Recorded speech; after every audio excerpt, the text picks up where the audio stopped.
Welcome, seekers of hidden knowledge, to the mystical realm of the occult. Delve into the secrets of the universe as we journey together into the enigmatic world of ancient wisdom. Brought to you by your guide through the shadows of enlightenment, Wisdom Rocker. Uncover the mysteries, unlock the power, and journey with us as we explore the hidden depths within the pages of forgotten scrolls and ancient texts. Prepare to embark on a journey beyond the ordinary, where wisdom transcends time and knowledge is your greatest ally. Welcome to Wisdom Rocker. Prepare to awaken your inner sage. In this video, we will be uncovering the wisdom within the chapters of The History of Magic, including a clear and precise exposition of its procedure, its rites, and its mysteries. By Eliphaz Levi. 1922. Book 3. Divine Synthesis and Realization of Magia by the Christian Revelation. Gimel. Chapter 3. The Devil. By its clear formulation of concepts respecting the divine, Christianity leads us to the understanding of God as the most absolute and the most purest love, while it defines, not less clearly, the spirit which is opposed to God, the spirit of revolt and hatred, hereof is Satan. But this spirit is not a personality and is not to be regarded as a kind of black god, it is a perversity which is common to all extralineal intelligences. My name is Legion, says Satan in the Gospel, for we are many. The birth of intelligence may be compared to the star of the morning and, after it has shone for an instant, if it fall of its own accord into the void of darkness, we may apply to it that apostrophe which was uttered by Isaiah to the king of Babylon. How art thou fallen from heaven, O Lucifer, son of the morning? But does this mean that the celestial Lucifer, the morning star of intelligence, has been changed into a brand of hell? Can the name of light-bearer be applied justly to the angel of trespass and of darkness? We think not, more especially if it be understood, as we understand, who have the magical tradition behind us, that the hell personified by Satan and symbolized by the old serpent, is that central fire which encompasses the earth, consuming all that it produces and devouring its own tail, like the serpent of Kronos, in a word, that astral light of which the Almighty spoke to Cain when he said, If thou doest evil, sin shall be straightway at thy gates. That is to say, disorder will take possession of all thy senses. Yet unto thee I have made subject the lust of death, and it is for thee to rule it. The royal and almost divine personification of Satan is a blunder which goes back to the false Zoroaster, or otherwise, to the sophisticated doctrine of the later and materialistic Magi of Persia.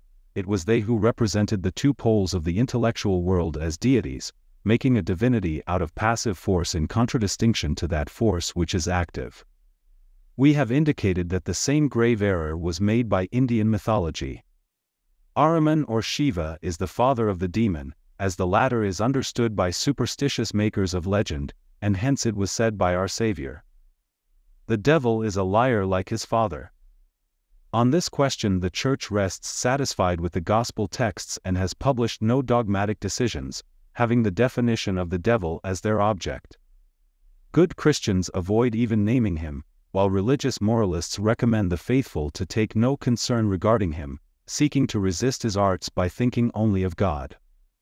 We cannot but admire this wise reserve on the part of priestly teaching. Why indeed should the light of doctrine be reflected on him who is intellectual obscurity and darkest night of the heart? Let the spirit which would distract us from the knowledge of God remain unknown by us. It is assuredly not of our intention to perform what the Church has omitted. We certify on such a subject only as to the secret instruction of initiates in the occult sciences. They have said that the great magical agent, accurately termed Lucifer because it is the vehicle of light and the receptacle of all forms, is a mediating force diffused throughout creation, that it serves for creation and destruction, that the fall of Adam was an erotic intoxication which made his race subject to that fatal light, that all amorous passion which invades the senses is a whirlpool of this light, seeking to draw us down into the gulf of death, that madness, hallucinations, visions, ecstasies constitute an exceedingly dangerous exaltation of this interior phosphorus. Finally, that the light in question is of the nature of fire, that it is warming and vivifying in its prudent use, but that it burns, dissolves and destroys in its excess. Over this light man is called, on the one hand, to assume a sovereign empire, so earning his immortality, but, on the other, he is menaced by the intoxication, absorption and eternal destruction thereof. In its devouring, avenging and fatal aspect, the astral light may be called the fire of hell, the serpent of legend, while the tormented sin which abounds therein, the tears and the gnashing of teeth on the part of the abortions that it consumes, the phantom of life which escapes them and seems to insult their misery, all this may be termed the devil or Satan. Among the pomps and works of hell may be included, in fine, those actions, those illusionary images of pleasure, wealth and glory which are misdirected by the vertigo of this light.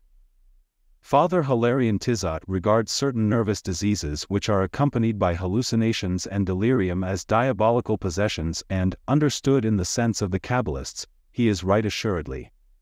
Whatsoever delivers our soul to the fatality of vertigo is truly infernal, since heaven is the eternal reign of order, intelligence and liberty. The possessed people of the gospel fled away from Jesus Christ, the oracles were silenced in the presence of the apostles, while those who are prey to the disease of hallucination have ever manifested an invincible repugnance for initiates and sages. The suspension of oracles and obsessions proved the triumph of human liberty over fatality. When astral diseases reappear, it is an ominous sign of spiritual enervation, and manifestations of this kind are followed invariably by fatal disorders. The disturbances here referred to continued till the French Revolution, and the fanatics of Saint Méthode were the prophets of its sanguinary calamities. The famous criminologist Torreblanca, who had gone to the root of diabolical magic, describes accurately all the phenomena of astral disturbance, when classifying the works of the demon. Here are some extracts from the 15th chapter of his work on operative magic. 1. The demon is endeavoring continually to lead us into error. 2. He deludes the senses by disturbing the imagination, though he cannot change its nature. 3. When things abnormal are manifested to the eye of man, an imaginary body assumes shape in the mind, and so long as that phantom remains therein, the phenomena continue. 4. The demon destroys equilibrium in the imagination by a disturbance of the vital functions, whether by irregularity in health or actual disease. 5. When some morbid cause has destroyed this equilibrium, and that also of reason, waking dream becomes possible, and that which has no existence assumes the semblance of reality. 6. The mental perception of images in this manner makes sight unworthy of trust. 7. Visions are bodied forth, but they are merely thought forms.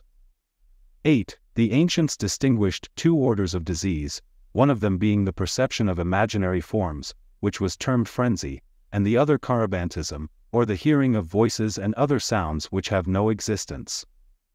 It follows from these statements, which are curious in several respects, that disease is attributed by Torreblanca to the demon, who indeed is disease itself, with which we should agree entirely, if permitted by dogmatic authority. The recurring efforts of the astral light to disintegrate and absorb entities are part of its nature. Its ceaseless currents have a wearing effect like water, and it consumes even as fire, for it is the very essence and dissolving force of fire. The spirit of perversity and the love of destruction which characterize those whom it governs are instincts of this force. They are further consequent on the suffering of the soul, which is conscious of incomplete life and feels torn in opposite directions. The soul yearns to make an end of itself, yet fears to die alone, and therefore would include all creation in its destruction. Such astral perversity assumes frequently the form of the hatred of children. An unknown power impels certain subjects to kill them, and imperious voices seem to demand their death. Dr. Brière de Boismont cites terrible examples of this mania, recalling the crimes of Papavoine and Henriette Cornier. Sufferers from astral perversion are malevolent, and they are jealous at the joy of others.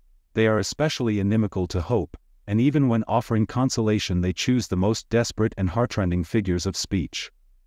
The explanation is that their life is synonymous with suffering and that they have been whirled into the dance of death. It is, moreover, astral perversion in the lust of death which abuses the act of generation, leading to its perversion or dishonor by sacrilegious mockeries and shameful pleasantries. Obscenity is a blasphemy against life. Each of these vices is personified by a black idol or by a demon, which is the negative and distorted reflection of the divinity who communicates life. These are idols of death. Moloch is the fatality which devours infants. Satan and Nisroch are gods of hatred, fatality, and despair. Astarte, Lilith, Nehama, Ashtaroth are idols of debauchery and abortion. Adramelech is the god of murder, while Belial is that of eternal revolt and anarchy. Such are the monstrous conceptions of reason, when it pauses on the verge of extinction and slavishly worships its destroyer, so that it may reach the end of its torment by the destroyer absorbing it. According to the Kabbalists, the true name of Satan is that of Jehovah reversed, for Satan is not a black god but the negation of deity.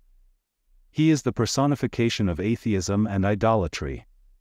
The devil is not a personality for initiates but a force created with a good object. Though it can be applied to evil, it is really the instrument of liberty. They represented this force, which presides over physical generation, under the mythological figure of the horned god Pan, and hence comes the goat of the Sabbath, brother of the old serpent, the light-bearer or Phosphorus, converted by poets into the false Lucifer of legend. Thanks for watching the Wisdom Rocker. Don't forget to like, comment, and share.